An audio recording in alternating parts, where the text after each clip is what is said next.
ఈ దినాన మన నుండి ఆయన ఏమి కోరుకుంటున్నాడు అనేది నేర్చుకోబోతున్నాము. ఆయన స్వరాన్ని వినడానికి ఇష్టపడతాము.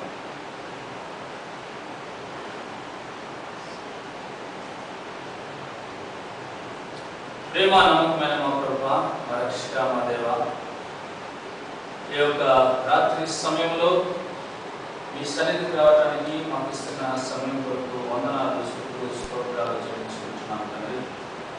దినమంతా నీ కాపుదల భద్రత మాకు దయచేశారు. మీకు వందనాలు, స్తోత్రాలు. అనేక రీతులుగా ప్రభువా ఆయా సెషన్స్లో మీరు మాతో మాట్లాడుతూ వస్తున్నాను. వందనాలు, స్తోత్రాలు.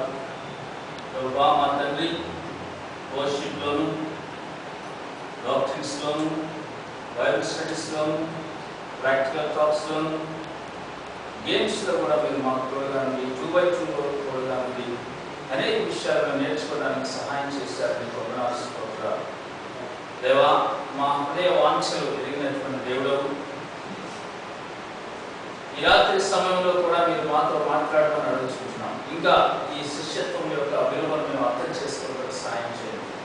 యేసు ప్రభు శిష్యులుగా మేము లోకంలో జీవించాలంటే మేము ఎలా ఉండాలి, ఏం నేర్చుకోవాలనేటువంటి విషయాన్ని మేము నేర్చుకుంటున్నావా, మాతో మాట్లాడమని బ్రతమాడుకుంటున్నాం. ఇప్పుడున్న ప్రతి బిడ్డతో మీరు మాట్లాడండి, మీరే మహిమ పొందమని అడుగుతున్నాం. మీకే స్తోత్రాలు, వందనాలు చెల్లించుకుంటూ పరిశుద్ధాత్మ దేవ మా మధ్యలో మీరు సంచరించండి. ఇక్కడ ఉన్నటువంటి ప్రతి బిడ్డతో మీరు మాట్లాడండి. మెరుగైన దివ్యమైన స్వరాన్ని వాడుకుంటే సహాయం చేయండి. మా యొక్క మనస్సు కేవలం నీ మీదనే కేంద్రీకృతం చేయడానికి సహాయం చేయండి. ఇక్కడ నుంచి ఎక్కడెక్కడ వెళ్ళిపోకుండా కేవలం మా మైండ్ అంతా కూడా మీ శిలువ వైపు చూడటానికి, మీ వైపు చూడటానికి సహాయం చేయండి. మీ స్వరాన్ని వినటానికి సహాయం చేయండి. అంతేకాకుండా మీ స్వరానికి లోబడే హృదయాన్ని కూడా మాకు దయచేయండి. మా ప్రభువును, మా రక్షకుడైన యేసుక్రీస్తు నామములో వేడుకుంటున్నాము. ఆమేన్. ఒక పావురాల గుంపు ఉన్నది. అవన్నీ కూడా మేత మేస్తున్నటువంటి సమయంలో దూరముగా ఉండి ఒక కాకి అబ్జర్వ్ చేస్తూ ఉన్నారు. ఇవి చక్కగా ప్రతిదినము వారి యజమాని పెట్టేటువంటి ఆ యొక్క గింజలు ఏదైతే ఉంటున్నాయి, చాలా చక్కగా ఎంజాయ్ చేస్తున్నాయి. నేనైతే ఆ ఇంటికి ఈ ఇంటికి తిరిగి నానా కష్టాలు పడుతూ వాళ్ళు వీళ్ళు వేసినటువంటి పారేసినటువంటి ఆ మెతుకులు తింటూ చాలా కష్టంగా ఉంది. కాబట్టి ఈ గుంపులో చేరితే నేను కూడా చక్కగా ఆహారం భుజించవచ్చు అని చాలా చక్కగా ఆలోచిస్తూ ఉంది. అలాంటి సమయంలో తనకు ఒక ఆలోచన వచ్చింది. మరి అయితే ఆ గుంపులోకి వెళితే నన్ను అవి ఉండనివ్వగలవా? ఉండనివ్వవు. ఏం చేయాలి మరి? పావురాల గుంపులోకి కాకి వెళ్తే పొడిచి బయటికి పంపించేస్తాను. కాబట్టి పావురంలాగా నేను తయారైపోవాలా అని చెప్పి అనుకుంటాను. కాకి పావురంలాగా తయారవ్వాలంటే బూడిద రంగు వేసుకోవాలి. ఎక్కువ పావురాలు బూడిదగా ఉంటాయి కాబట్టి, బూడిద రంగులో ఉంటాయి కాబట్టి యాష్ కలర్ ఎలా వస్తుందని చెప్పి ఆలోచించి వెళ్ళి ఒక పొయ్యిలో బూడిదలో కొల్లాడ చేసినాను. చక్కగా మొత్తము బూడిద రంగు అయిపోయింది. బ్లాక్ కలర్ కూడా గ్రే కలర్ అయిపోయింది, వచ్చేసింది. వచ్చే పావురాలు గుంపులో చేరిపోయింది. పావురాలను అబ్జర్వ్ చేస్తూ ఉన్నాయి. కలర్ అయితే మా కలర్లా ఉన్నది, కానీ దీని నడక వేరేగా ఉన్నది. ఇది ఆహారం తినే విధానం కూడా వేరేగా ఉన్నది. కాకి ఎట్లా నడుస్తుంది తెలుసా? ఎప్పుడన్నా అబ్జర్వ్ చేశారా? గంతులు వేస్తుంది, అవునా? అది ఆహారం తినే విధానం కూడా మామూలుగా ఇట్లా పొడుచుకొని తినదు. అది ముక్కు ఇట్లా పక్కకు పెట్టి పక్క నుంచి ఇట్లా తీసుకుంటుంది అన్నమాట. ఈ విధానం అంతా పావురాలు గమనిస్తూ ఉన్నాయి. ఇది ఏంట్రా, ఇది పావురం ఇట్లా ఉండదు, మా జాతికి చెందింది కాదే ఇది అని అర్థమైపోయింది అన్నమాట. ఈ ఆహారం ఇట్లా తింటున్నటువంటి సమయంలో అనుకోకుండా వర్షం వచ్చేసి వేసుకున్న రంగంతా పోయింది. పావురాలన్నీ ఎంబడబడి తరలేసినాయి అన్నమాట. నువ్వు మా జాతికి సంబంధించిన దాన్ని కాదు, వేషం వేసుకొని వచ్చేసి మాలో కలిసిపోయి ఏదో నువ్వు ఆహారం భుజించాలనుకున్నావు, లాభంగా తెగిపోవాలని తరలేసినాయి. ఎందుకు ఈ ఉదాహరణ చెప్తూ ఉంటున్నానంటే, యేసు ప్రభు శిష్యులుగా మనము తర్ఫీదు పొందడానికి వచ్చినప్పుడు కొంతమంది దొంగ శిష్యులు కూడా ఉంటారు. మీలో ఉన్నారని నేను అనట్లేదు, చెప్తూ ఉంటున్నాను. నేను చెప్తుంది కాదు ఇది, దేవుడి వాక్యం మనం చదువుకుంటున్నప్పుడు ఈ విషయాలు మనకి అర్థమవుతాయి అన్నమాట. కొంతమంది దొంగ శిష్యులు ఉన్నారు, వాళ్ళ దగ్గర వాళ్ళే వెళ్ళిపోయారు, ఉండలేరు అన్నమాట. ఒకవేళ వాళ్ళు వేషం వేసుకొని వస్తే శిష్యులుగా ఉండాలని వాళ్ళు ఉండలేరు. కాబట్టి నిజమైనటువంటి శిష్యులు ఎవరు అనే దాని గురించి యేసయ్య మాట్లాడుతూ ఉంటాడు. రాత్రి సమయంలో మనం చూసాము ఆయన ఎలాంటి వాడు అనేది మనం చూసాం. అనగా ఆయన యొక్క క్యారెక్టర్ ఏంటి మనకు నేర్పించేవాడు కదా ఆయన. ఆయన మనం వెంబడించాలని అంటే ఆయన క్యారెక్టర్ ఏంటి అనేది మనం రాత్రి సమయంలో చాలా ఆలోచించాము. అంతేకాకుండా ఆయన ఏమి బోధ చేస్తాడు అనేది కూడా చూసాము. ఆయన జీవిత విధానం ఏంటి అనేది కూడా మనం గమనించాము. చాలా చక్కగా ప్రభు మనతో మాట్లాడాడు. ఆయన ఎంత ఉన్నతమైనటువంటి స్థితిలో ఉన్నటువంటి వాడు మన కొరకు ఈ లోకంలోకి శరీర రక్త మాంసాలను ధరించి తాను తగ్గించుకొని ఈ లోకంలోకి వచ్చినటువంటి విధానాన్ని రాత్రి సమయంలో మనం గమనించాం. దేవుడికి వందనాలు చెల్లిస్తాము. అలాంటి గొప్ప రక్షకుడు దేవుడు మానవ రూపాన్ని ధరించి మన కొరకు ఈ లోకానికి వచ్చి మనకు నేర్పించడానికి మనకు మాదిరి ఉంచిపోయాడు అనేది మనం చూసాం. ఈ రాత్రి సమయంలో ఆయన దగ్గరికి నీవు శిష్యుడిగా చేరడానికి వచ్చావు కాబట్టి, శిష్యుత్వం చేయడానికి వచ్చావు కాబట్టి ఆయన దగ్గర నేర్చుకోవడానికి కొంత విలువ చెల్లించమని అడిగేటువంటి వాడుగా ఉన్నాడు అన్నమాట. అనగా రక్షణ ఉచితమే. రక్షణ దేవుని యొక్క కృప వలన లేదా దేవుని గ్రేస్ అనేటువంటి మనం చూసాం. కృప వలన రక్షణ వచ్చింది మనకి, దేవుని కృప వలన. కానీ శిష్యత్వము ఊరగా వచ్చేది కాదు, గుర్తుపెట్టుకోండి. శిష్యత్వము తప్పకుండా వెల చెల్లించాలన్నమాట. ఆయన దగ్గర మనం శిష్యుడిగా ఉండాలా అని అంటే మనం తప్పకుండా వెల చెల్లించాలి. ఏం వెల చెల్లించాలి మనం అని అంటే డబ్బు కాదు ఆయన అడిగేది. నువ్వేదో డబ్బు ఇచ్చి ఆయన దగ్గర ఏదో నువ్వు కొనుక్కోవాలని చెప్పి అనుకోవద్దు. మీకు తెలుసు పాండవులకి విలువిద్య నేర్పించినటువంటి వాడు ఎవడు?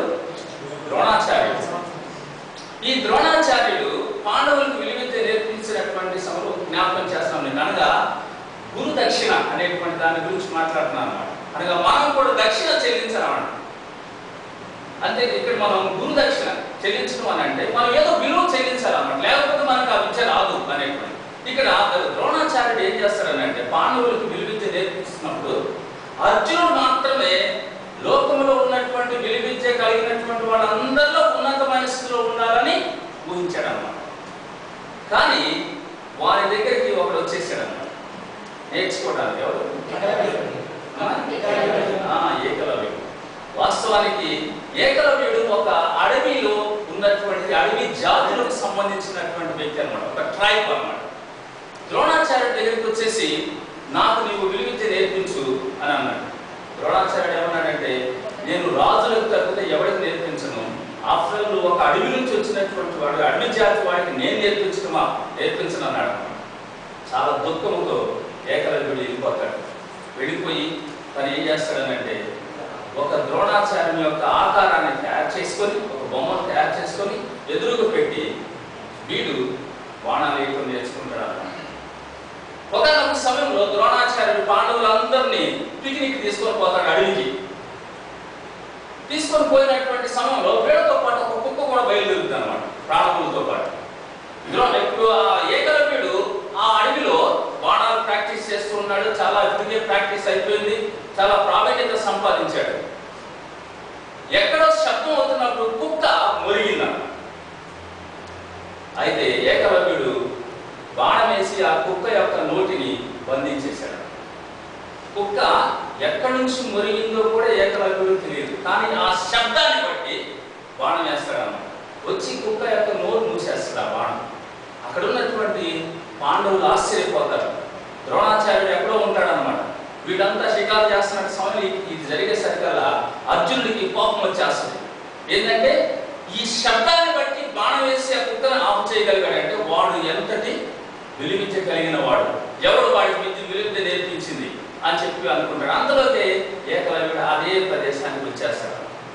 వచ్చేసరికి అర్జునుడు నీకెవరు నేర్పించారు విలువిద్య అని అంటాడు. నాకు ద్రోణాచార్యుడు నేర్పించాడు. అర్జునుడికి చాలా ఈర్ష్య కోపం వచ్చేస్తాను. ఈ ద్రోణాచార్యుడు ప్రపంచంలో నేను తప్పితే ఇంకెవ్వడు కూడా విలిపించగలిగిన వాడుగా చేయనని చెప్పినటువంటి వాడు నీకట్లా చేయించాడు అనుకొని వెళ్ళి ద్రోణాచార్యుడి దగ్గరికి వెళ్ళి అడుగుతారు. ద్రోణాచార్యుడు ఏమంటాడంటే, నేను నీకు నేర్పించాను, నాకు తెలియదు అసలు ఎప్పుడు నేర్పించాను. నేర్పించావు, నువ్వే నాకు నేర్పించావు. అయితే నేను నేర్పించాను అంటున్నావు కదా, నాకు గురు దక్షిణ ఇవ్వాలి. నేను నేర్పించినందుకు నాకు దక్షిణ ఇవ్వాలి. అప్పుడు ఏమి నువ్వు ఏది అడిగినా కానీ నేను ఇచ్చేస్తాను. ద్రోణాచార్యుడు చాలా భయంకరమైన ఆలోచన ఆలోచిస్తుంది, చాలా దుర్మార్గమైనటువంటి ఆలోచన. అర్జునుడు మాత్రమే ప్రపంచంలో విలువించగలిగిన వాడుగా ఉండాలని అంటే వీడు ఉండకూడదు. వీడు ఉండకూడదు అని అంటే వీడి యొక్క బొట్టన వేలు ఉండకూడదు. ఏదైతే బాణం లాగి వాడు వేస్తాడో ఆ ఏలు ఉండకుండా అయిపోతే వీడు ఇక బాణాలు వేయడం. నీ యొక్క బొట్టన వేలు నాకు ఇచ్చేసే దక్షిణగా అంటాడు. అందరికీ తెలుసుకునే కదా, ఇచ్చేస్తాడు బొట్టన వేలు. చాలా సంతోషంగా ఇచ్చేస్తాడు. ఎందుకు చెప్పాను తెలిసి కదా, గురు దక్షిణ అలాంటిది. అనగా నీవు ఇచ్చేటువంటిది ఏదైనా సరే గురువు ఏది అడిగితే అది ఇచ్చేటట్టు ఉండాలి. కానీ ఆ దినాన ద్రోణాచార్యుడు చేసినటువంటి చాలా భయంకరమైనటువంటి పాపం. అది ఎవరు ఒప్పుకోరనుకోండి, కానీ ఆయన చేసినటువంటి చాలా దుర్మార్గమైనటువంటి. గమనించండి, దేవుని వాక్యంలో చదువుతున్నాం. లూకా సువార్త 14వ అధ్యాయము 26వ వచనం. మొదటిగా మనము ఈ యొక్క శిష్యత్వంలో కొంత విలువ చెల్లించాలని అంటున్నప్పుడు 7 రకాలైనటువంటి కాస్ట్లు మనం చెల్లించాల్సి ఉంటుందన్నమాట. 7 kinds of costs. 7 రకాలైనటువంటి కాస్ట్ మనం చెల్లించవలసి ఉంటుంది. అది నేను వరుసగా చెప్పుకొని వెళ్తుంటాను, మీరు గమనించి రాసుకోవాల్సిందిగా మనం చేస్తుంటున్నాను. లూకా సువార్త 14వ అధ్యాయం 26వ వచనం దయచేసి చదవండి. మొదటి కాస్ట్ అన్నమాట. బహుజన సమూహములు ఆయనతో కూడా వెలుచున్నప్పుడు ఆయన వారి తట్టు తిరిగి, ఎవడైనను నా యొద్దకు వచ్చి తన తండ్రిని, తల్లిని, భార్యను, పిల్లలను, అన్నదమ్ములను, అక్క చెల్లెళ్ళను, తన ప్రాణమును సహా ద్వేషింపకుంటే వాడు నా శిష్యుడు కానేరడు. గమనించండి, ఇక్కడ మనం చదువుతుంది ఏంటంటే అందరినీ ద్వేషించమంటాడు, ఒక్కళ్ళని కూడా వదల యేసయ్య. నువ్వు ఒకవేళ నన్ను వెంబడించాలా అని అనుకుంటే ఏం చేయాలి? నీవు ద్వేషించాలన్నాడు. ఎవరెవరిని ద్వేషించాలా రాసుకోండి, లిస్ట్ అక్కడ. ఎవరెవరిని ద్వేషించాలా రాసుకోండి. నిజంగానే చూసుకోండి, మీరు బైబిల్ స్టడీ చేసేటప్పుడు ఈ విధంగా చేసుకుంటే చాలా చక్కగా దేవుని వాక్యం అర్థం అవుతుంది అన్నమాట. పర్సనల్ బైబిల్ స్టడీ చేసుకుంటున్నాం. ఎవరెవరిని ద్వేషించాలా అని అంటే అక్కడ ముందు పేరెంట్స్ చూస్తాము. తల్లిదండ్రులని ద్వేషించాలన్నాడు, అన్నదమ్ముల్ని, అక్క చెల్లెళ్ళని ద్వేషించాలన్నాడు, పెళ్ళైన వాళ్ళైతే భార్యను ద్వేషించాలంటే పిల్లలను కూడా ద్వేషించాలంట. చివరికి ఏమంటున్నాడు? ప్రాణం కూడా. ఏకలవ్యుడిలాగా ఏది తనకి ఎంత ఉపయోగకరమైందో దాన్ని తీసి ఇచ్చేసాక కూడా ప్రాణాన్ని కూడా లెక్క చేయకుండా ఉండేటువంటి ఆ గొప్ప రక్షణ. గమనించండి. కాబట్టి ఇక్కడ మనం చూస్తుంది ఏంటంటే ఈ గురు దక్షిణ మనం చెల్లించాలని అంటే మొట్టమొదటిగా ద్వేషించాలంటున్నాడు. అయితే మనకి చాలా మరి పెడార్థాలు వచ్చేటువంటి రీతిగా ఈ వాక్యం అనుకున్నట్టు గమనిస్తున్నాం. చాలా మంది ద్వేషించమన్నారు కాబట్టి దేవుడు ద్వేషించమన్నాడు, నేను మీరు చెప్పిన నేను వినను, నేను వెళ్ళిపోతున్నాను అనేటువంటి రీతిలో ఉన్నారు చాలా మంది ఉన్నారు ఎవరు. కానీ దేవుడు చెప్పింది అది కాదు, యేసయ్య చెప్తుంది అది కాదు. చూడండి, ఇంకో చోట మనం గమనించి మత్తయి సువార్త 10వ అధ్యాయం 37-38 వచ్చిన చదవండి. మత్తయి సువార్త 10వ అధ్యాయం 37-38 అంటే క్లారిఫికేషన్ అన్నమాట. ఒక వచనానికి బైబిల్ మనకి క్లారిఫికేషన్ ఇచ్చేదిగా ఉంటుంది. ఒక విధానాన్ని మనం గమనిస్తుంటున్నాము, ఒక టీచింగ్ ని. ఆ టీచింగ్ మనకు తప్పుగా అనిపిస్తే బైబిలే దానికి అర్థాన్ని ఇచ్చేదిగా ఉంటుంది. కాబట్టి బైబిల్తోనే మనము పోల్చి చూడాలి. మత్తయి సువార్త 10వ అధ్యాయం 37-38 వచ్చిన తండ్రినైనను తల్లినైనను నాకంటే ఎక్కువగా ప్రేమించువాడు నాకు పాత్రుడు కాడు. కుమారుని అయినను కుమార్తెనైనను నాకంటే ఎక్కువగా ప్రేమించువాడు నాకు పాత్రుడు కాడు. కాబట్టి ఏమని గమనిస్తున్నాం మనం? ఇప్పుడు చెప్పండి, ఏమని గమనిస్తున్నాం? ఏం చేయమన్నాడు యేసయ్య? ద్వేషించమంటే ఏం చేయమన్నాడు? ద్వేషించడం అంటే యేసయ్య ఉద్దేశం ఏంటన్నమాట? ఎక్కువగా ప్రేమించవద్దు అనగా నువ్వు ఎవరిని ప్రేమించాలా ఎక్కువగా అంటే ఎవరిని ప్రేమించాలా?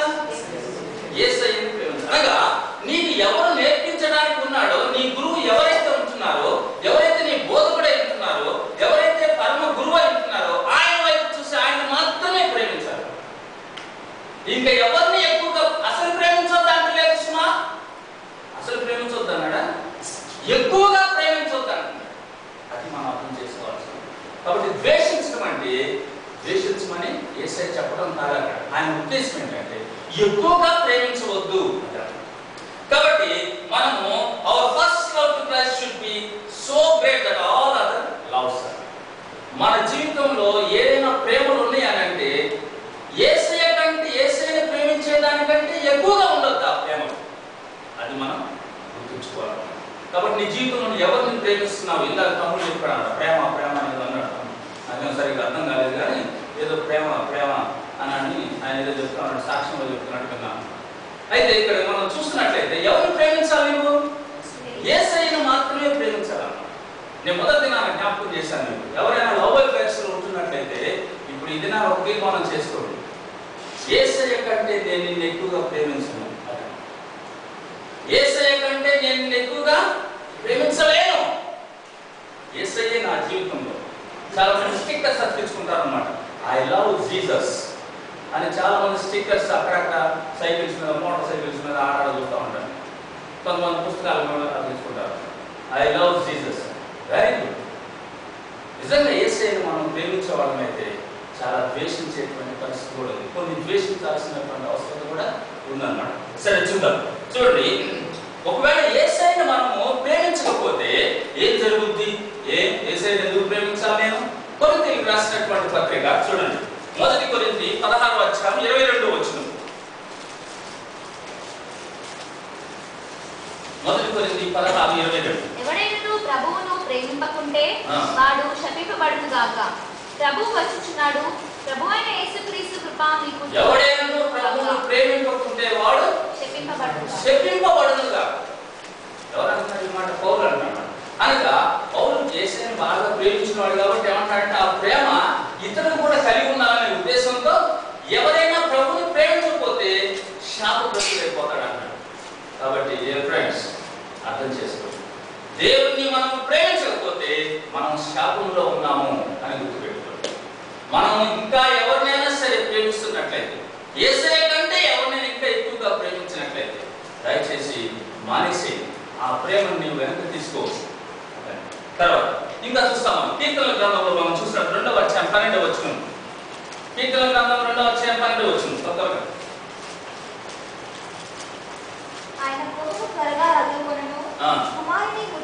కుమారుని ముద్దు పెట్టుకొనుడి. అక్కడ ఎవరి గురించి మాట్లాడుతున్నారంటే యేసయ్య గురించి అన్నమాట.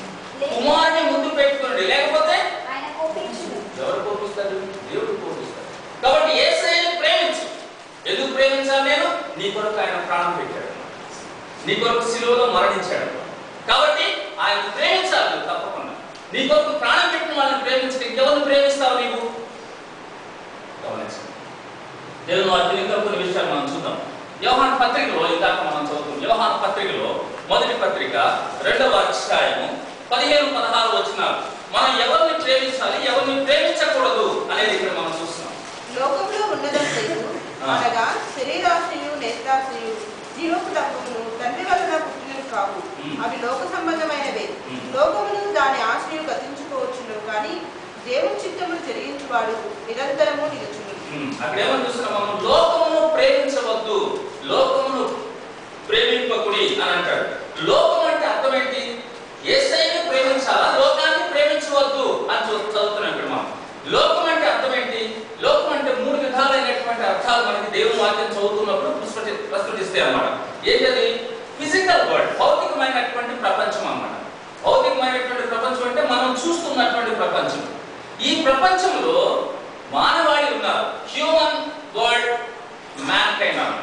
అంటే ఈ యొక్క మానవాళి అంతా కూడా అన్నమాట, స్త్రీ పురుషులు అందరూ కలిసి ఉన్నటువంటి ఈ యొక్క వరల్డ్ ఉన్నమాట.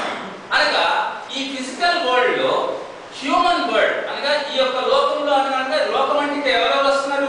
మనుషులందరూ కూడా వస్తారన్నమాట. అంతేకాకుండా ఈ ఫిజికల్ అండ్ హ్యూమన్ రెండు కలిసి ఉన్నటువంటి లోకం ఉన్నది అనేది చూస్తున్నాం. ఈ 3 విధాలైనటువంటి టీచింగ్స్ మనకి బైబిల్ నుంచి మనం నేర్చుకుంటూ ఉంటున్నాం. అయితే గమనించండి, లోకమును ప్రేమించవద్దు అని అంటే దేవుడు సృష్టించినటువంటి ఈ సృష్టిని ప్రేమించవద్దని కాదు. ఈ సృష్టిని మనము ప్రేమించాలన్నమాట.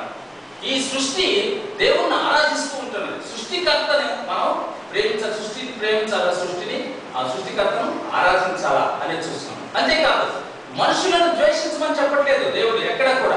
యేసయ్య ఎక్కడ కూడా మీ తోటి వారిని ద్వేషించండి అని అంటలేదు. ఎక్కువగా ప్రేమించొద్దు ద్వేషించమని చెప్పలేదన్నమాట. అయితే మనుషుల్ని మనము ద్వేషించకూడదు అనగా మనుషుల్ని ప్రేమించాలి, మనము ఈ సృష్టిని ప్రేమించాలా. మరి లోకమును ప్రేమించొద్దంటే దేన్ని ప్రేమించొద్దని? లోకము దాని ఆశయు గతించిపోవచ్చున్నది, దేవుని చిత్తమును జరిగించేవాడు నిరంతరము నిలుచును అని అంటాడు. అంటే లోకంలో ఎవరున్నారు? లోకము ఎవరి చేతిలో ఉన్నది? దుష్టుడు ఒకడు ఉన్నాడన్నమాట, సాతానుడు ఒకడు ఉన్నాడు. ఈ సాతానుడు లోకమును వాడి యొక్క కబంధ హస్తాల్లో ఉంచుకున్నాడు. అనగా సాటనిక్ వర్డ్, ఈ సాటన్ సిస్టమ్ ని ప్రేమించొద్దు అని అంటాడు. అనగా లోకంలో దేవునికి విరుద్ధమైనటువంటి దానిని ప్రేమించవద్దు, దేవునికి విరుద్ధమైనటువంటిది ఏదైనా కానీ అది ప్రేమించవద్దు అంటాడు. అనగా పాపము అక్కడ ప్రోత్సహించేటువంటి విషయం ఏదున్నా కానీ దాన్ని ప్రేమించవద్దు, అది లోకమును ప్రేమించవద్దు అంటే అది అర్థం అన్నమాట. సరే, కాబట్టి ఇక్కడ మనం చూసుకుంటున్నట్లయితే దేవుడు మనకి ఈ లోకంలో కొన్ని ఆశలు ఉన్నాయి, కొన్ని ఆశలు ఇచ్చాడు అనమాట. అలాగే కొన్ని కోరికలు ఇచ్చాడు, డిజైర్స్ ఇచ్చాడు దేవుడు మనకి. ఆకలి ఉన్నది మనకి, ఆకలి తీర్చుకోవాలి, కానీ తిండిపోతున్నాం కాకూడదు. ఆకలి తీర్చుకోవాలి, లోకంలో ఉండే ఆశ కదండి, తిండిపోతున్నాం కాకూడదు మనం. అయితే మనకి దప్పిగా ఉన్నది అనమాట, దాహం తీర్చుకోవాలి మనం, కానీ తాగుబోతున్నాం కాకూడదు. దేవుడు వాక్యం చెప్తున్నటువంటి విషయం మనకి. అంతేకాదు మనం నిద్రపోవాలన్నమాట. దేవుడు మనకి ఇచ్చింది ఒక వరం, అది నిద్ర అనేటువంటిది ఒక వరం. నిద్రపోకపోతే ఏ పని చేయలేము మనం. గమనిస్తున్నారు కదా, నిద్రపోకుండా మనం ఎంతకాలం ఉండగలం? ఉండలేము అసలు, అవునా? రాత్రి అంతా నిద్రపోకుండా పొద్దునే మనం కాలేజీకి వెళ్ళి చదవగలం? ఓకేనా? కాబట్టి నిద్రపోవాలి, కానీ నిద్రపోతున్నాం కాకూడదు. ఎప్పుడు నిద్రపోతాను, లేజీ ఫెలోస్ కాకూడదు అన్నమాట. దేవుడు సోమరిపోతులు కావాలని దేవుడు ఎప్పుడు నిద్ర ఇవ్వలేదు మనకి. అర్థమవుతుంది చెప్పేది?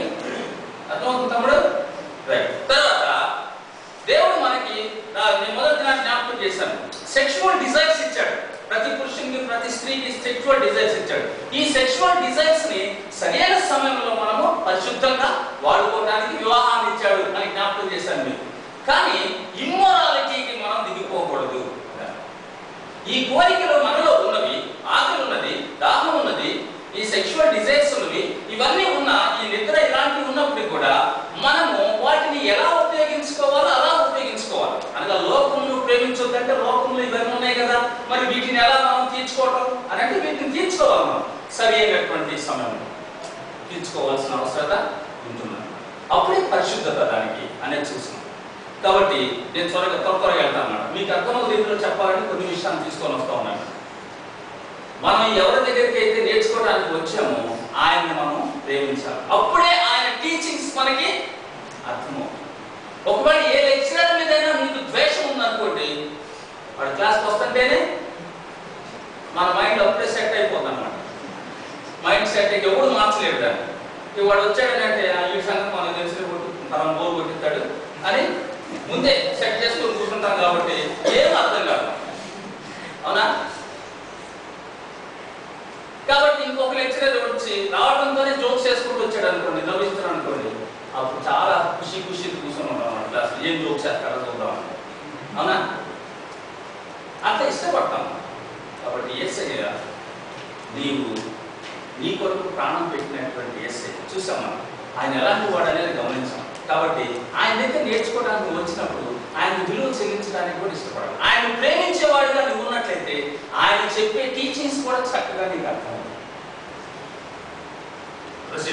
రెండో point, he must deny himself. మత్తయి సువార్త 16వ అధ్యాయం 24వ వచనం. He must deny himself.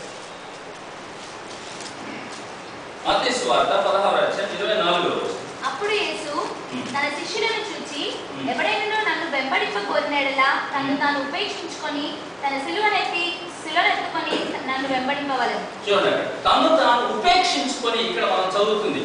ఉపేక్షించుకోవడం అంటే ఏంటి అనేది మనం చదువుతాం అన్నమాట. ఉపేక్షించుకోవడం అంటే ఇక్కడ రెండు విధాలైనటువంటి పదాలు మనం గమనిస్తున్నాం. అనగా ఈ self denial and denial of self, రెండు రకాలైనటువంటి పదాలు ఉన్నాయి. ఇంగ్లీష్ లో మనం గమనిస్తున్నప్పుడు సెల్ఫ్ డినైల్ అనేటువంటి ఒక పదము, డినైల్ ఆఫ్ సెల్ఫ్ అనేటువంటి ఒక పదం. సెల్ఫ్ డినైల్ అంటే అర్థం ఏంటంటే, మనకి మంచి ఆహారం ఉందనుకోండి, దాన్ని మనం కాదనుకోవటము సెల్ఫ్ డినైల్ అన్నమాట. మనకి మంచి వస్త్రాలు ఉన్నాయి అనుకోండి, దాన్ని మనం కాదనుకోవటం, అది సెల్ఫ్ డినైల్ అన్నమాట. అయితే డినైల్ ఆఫ్ సెల్ఫ్ ఉంది. ఏంటి డినైల్ ఆఫ్ సెల్ఫ్ అని అంటే గమనించండి, కంప్లీట్ సబ్మిషన్ టు టీచర్ అన్నమాట. అనగా ఎవరి దగ్గరికి నేర్చుకోవడానికి వచ్చామో మనము ఆయనకి సంపూర్ణంగా మనల్ని మనం సమర్పించుకోవటం అన్నమాట. ఏకలవ్యుని మళ్ళా గుర్తు చేస్తాం, కానీ అదేదో పురాణ కథ అయినప్పుడు కూడా కొంత మనకి ఒక ఆధారం దొరికింది కాబట్టి మీకు అర్థం కావడం వరకు గుర్తు చేస్తున్నాను. ఏకలవ్యుడు సంపూర్ణంగా ఆయన గురువుకు సమర్పించుకున్నాడు. ఆ బొమ్మను పెట్టుకున్నాడు, అసలు గురువే నేర్పించలేదు, కానీ ఆ బొమ్మను పెట్టుకుని తనే ప్రాక్టీస్ చేశాడు. కానీ గురువు నేర్పించాడని చెప్పాడు. గురువు ఇచ్చినట్టు, గురువు అడిగిన దాన్ని ఇచ్చేసాడు. ప్రాణం ఇవ్వడానికి కూడా సిద్ధపడ్డాడు. అదేవిధంగా సెల్ఫ్ డినైల్ అనే దానికి, డినైల్ ఆఫ్ సెల్ఫ్ కి మీరు అర్థం చేసుకోవాలని నేను మనవి చేస్తున్నాను. ఇక్కడ ఒక చిన్న స్టోరీ మీకు చెప్పాలని ఆశపడుతుంటున్నాను. ఒక మర్చెంట్ ఉన్నాడు అన్నమాట, వ్యాపారి. ఆయన ఎడారిలో పోతూ ఉంటున్నటువంటి సమయంలో ఒంటి మీద తన యొక్క వ్యాపారానికి సంబంధించినటువంటి అవన్నీ కూడా వస్తువులను తీసుకుని వెళ్తున్నటువంటి సమయంలో ఎడారిలో పోతూ ఉంటున్నప్పుడు దాహం వేసింది అనమాట. ఎక్కడ ఎడారిలో మనకి తెలుసు వయాసిస్లు ఎక్కడెక్కడో కనిపిస్తూ ఉంటే అక్కడికి వెళ్తే కానీ మనకి వాటర్ దొరకదు. అయితే ఈయన వెళ్తున్నటువంటి సమయంలో ఎక్కడ కూడా వాటర్ దొరకలేదు. చాలా కష్టపడ్డాడు. ఆయన కొంత దూరం వెళ్ళిపోయిన తర్వాత ఇక పడిపోయేటువంటి పరిస్థితి వచ్చేసింది అన్నమాట. అయితే ఆయన దేవుడు అడుగుతా ఉన్నాడు, ఏమని, ఎక్కడైనా కొద్దిగా వాటర్ అన్నా నాకు దొరికేటట్టు చెయ్యి దేవా అని ప్రార్థన చేసుకుంటూ పోతా ఉన్నాడు అన్నమాట. అయితే అనుకున్న రీతిలో ఒక చోటుకి వెళ్ళేసరికల్లా ఒక బోర్ కనిపింది అన్నమాట, హ్యాండ్ పంప్. ఎడారిలో హ్యాండ్ పంప్ కనపడదు. కథ అది చెప్పేది గుర్తుపెట్టుకోండి, ఎడారిలో హ్యాండ్ పంప్ ఉండదు. ఎడారిలో హ్యాండ్ పంప్ కనపడతా అన్నమాట. ఈ హ్యాండ్ పంప్ దగ్గరికి వెళ్ళిపోయి గబ్బుగా కొడతా ఉన్నాడు అన్నమాట. ఏమి రావట్లేదు, మొత్తం సిలువు పట్టిపోయింది, తుప్పు పట్టిపోయి దాంట్లో ఏమి రావట్లేదు అన్నమాట. అయితే అక్కడ బాటిల్ నిండా వాటర్ పెట్టుంది. బాటిల్ నిండా అక్కడ వాటర్ పెట్టుంది. గబ్బకు బాటిల్ చేసుకొని తాగబోయాడు అన్నమాట. కానీ ఒక ట్యాగ్ కట్టుకుంది దానికి. ఆ బాటిల్కి ఒక ట్యాగ్ కట్టుంది. ట్యాగ్ అంటే తెలుసు కదా, ఒక కాగితం మీద ఏదో రాసి దానికి మూది కట్టేశారు అన్నమాట. ఏదో కట్టింది, తాగొచ్చా లేదా అన్నట్టు అది తీసి చదివాడు అన్నమాట. దాని మీద ఏముందంటే, ఈ నీళ్లు తాగవద్దు, ఈ నీళ్ళన్నీ ఈ పంపులో పోసి అప్పుడు నువ్వు కొట్టు, నీళ్ళు వస్తుంది, తాగు, అప్పుడు నువ్వు మళ్ళీ ఈ బాటిల్ నింపి అక్కడ పెట్టి వెళ్ళిపోవాలి. మహానుభావుడు అసలే చచ్చిపోయేటట్టున్నాడు. ఆ బాటిల్ ఏమో ఇట్లా ట్యాగ్ కట్టుంది. ఒకవేళ నీళ్ళు తాగాలని చూస్తే తాగాడనుకోండి, అవి ఏం నీళ్ళు ఏందో అర్థం కాదు, ఎప్పుడు వరకు ఉన్నాయో మరి. కానీ ఈ ఇప్పుడు దీంట్లో పోసినప్పుడు నీళ్ళు రాకపోతే తాగలేడు, నీళ్ళు దాంట్లో పోయడానికి మనసు పడదు. చాలా కష్టపడతా ఉన్నాడు అన్నమాట. అయినా కానీ ధైర్యం చేసి చాలా విశ్వాసంతో నీళ్ళు దాంట్లో పోసేసాడు అన్నమాట. పోసి కొడతా ఉన్నాడు, రాట్ల నీళ్ళు. విశ్వాసం అవిశ్వాసం నిండిపోతా ఉన్నాడు. కానీ కొట్టంగా కొద్దిగా నీళ్లు రావడం ప్రారంభించింది. చాలా సంతోషపడ్డాడు. బాబా ఇంకా మళ్ళా పెట్టాడు, నీళ్ళు వచ్చేసి చక్కగా తాగాడు. ఒంటె కొన్ని నీళ్లు దాపించాడు. ఆ బాటిల్ నింపాడు. మళ్ళీ ట్యాగ్ కట్టి ఆ బాటిల్ అక్కడ పెట్టేసి బయలుదేరి వెళ్ళిపోయాడు. గమనిస్తున్నాడు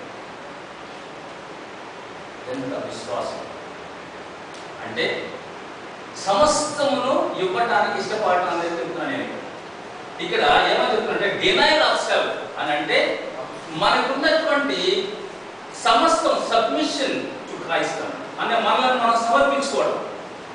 దానికి ఏముండాలా? ఫెయిత్ ఉండాలి. అర్థమవుతుందని చెప్పేది, దానికి విశ్వాసం ఉండాలి. నయాగరా జలపాతం తెలుసు మీకు, నయాగరా జలపాతం తెలుసా? మన నయాగరా జలపాతాలన్నింటిలో చాలా పొడవైనటువంటి ఎత్తైనటువంటి, అవునా? అయితే ఈ నయాగరా జలపాతానికి ఇటు నుంచి అటు ఒక తాడు కట్టాడు అంట. అది చెప్తున్నాను బాబు, అంతేగాని తాడు కట్టాడు. ఈ నయాగరా జలపాతానికి తాడు కట్టాడు అన్నమాట. తాడు కట్టి ఆ దేశంలో ఉన్నటువంటి వాళ్ళందరినీ కూడా రండి, నేను నయాగరా జలపాతాన్ని ఇటు నుంచి అటు నడుస్తాను రండి అన్నాడు. ఇదేంట్రా ఏదో చేయబోతామంటే అందరూ వచ్చినాడు, అందరూ చూడడానికి వచ్చారు. వీడు నయాగరా జలపాతానికి అటు నుంచి ఇటు ఒక్కసారి నడిచేశాడు, తాడు మీద నడిచాడు. అడిపోయాడు, ఇటు తిరిగి వచ్చేసాడు అన్నమాట. అందరూ చప్పట్లు వచ్చారు. వాడు ఏమన్నా అంటే, ఎవరైనా సరే నా భుజం మీద ఎక్కండి, నేను నడుస్తాను, నేను వెళ్ళి మళ్ళా తిరిగి వస్తాను.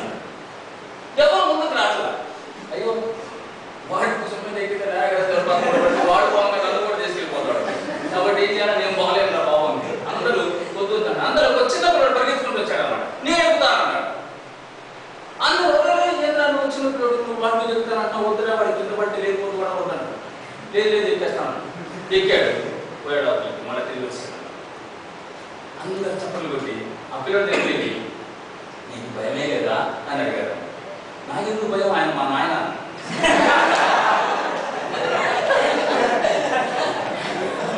నాకెందుకు భయం, ఆయన మా నాయన.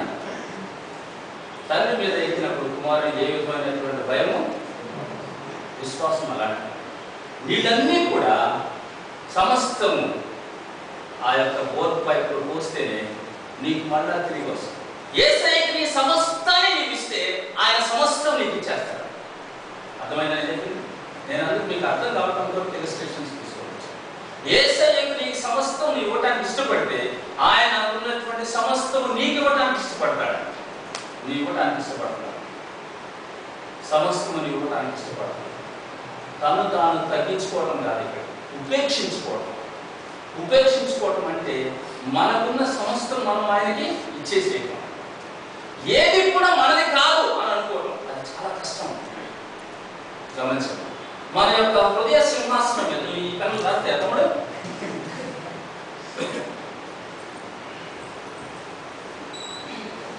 మన హృదయ సింహాసనం మీద ఇదివరకు ఎవరుండేవాడు? సెల్ఫ్, అహం అన్నమాట. కానీ ఇప్పుడు యేసయ్య కూర్చున్నాడు, సెల్ఫ్ కిందకి వచ్చేసారు, వాళ్ళ దగ్గరికి వచ్చేసారు. ఎప్పుడైతే హృదయ సింహాసనం మీద యేసయ్య ఉంటాడో అప్పుడు నిన్ను నడిపించేవాడు అన్నమాట. ఆయన ఏది చెప్తే అది నీవు వినాలి. అర్థం చేసుకో, ఆయన ఏది చెప్తే అది నీవు వినాలి. అనగా self denial of self means అదే అన్నమాట. దేవునికి ఇవ్వాల్సినటువంటి స్థానాన్ని మనం ఇవ్వాలి మన జీవితం. అప్పుడు మనల్ని మనం తగ్గించుకుంటాము, యేసయ్యని హెచ్చిస్తాము ప్రతి విషయంలో కూడా. అప్పుడు నీవు లవ్ అఫేర్స్ లో ఉన్నా కానీ నాకు అవసరం లేదు, యేసయ్య నాకు కావాలి. ఎందుకని? నీ యొక్క అహాన్ని నీవు ఎప్పుడైతే పోగొట్టుకుంటావో తప్పకుండా యేసయ్యకి ఇస్తాయనేటువంటి స్థానాన్ని నీవు ఇస్తావు.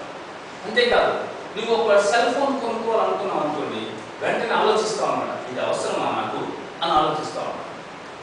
సెల్ ఫోన్ ఈ దినాల్లో చాలా నీడెడ్ థింగ్ అయిపోయింది అన్నమాట, చాలా అవసరం కలిగినటువంటి వస్తువు అయిపోయింది.